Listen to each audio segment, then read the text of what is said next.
নির্বাচিত সরকার প্রতিষ্ঠার জন্য দ্রুত রোডম্যাপ ঘোষণার দাবি জানিয়েছেন বিএনপির ভাইস চেয়ারম্যান শামসুজ্জামান দুদু। শুক্রবার সকালে জাতীয় প্রেসক্লাবের সামনে বিএনপি নেতা ইলিয়াস আলী, চৌধুরী আলম সহ গুম হওয়া সকল নেতাকর্মীর সন্ধানের দাবিতে আয়োজিত সমাবেশে তিনি কথা বলেন।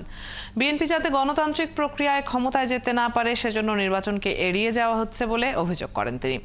আওয়ামী ষড়যন্ত্রকারীদের রক্ষা করা হচ্ছে উল্লেখ করে তিনি বলেন, সরকারের কার্যক্রমে দেশবাসী উদ্বিগ্ন।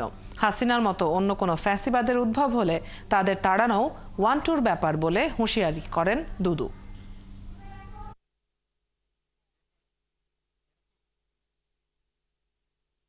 এই সরকারের কাজ কামে দেশবাসী খুবই উদ্বিগ্ন।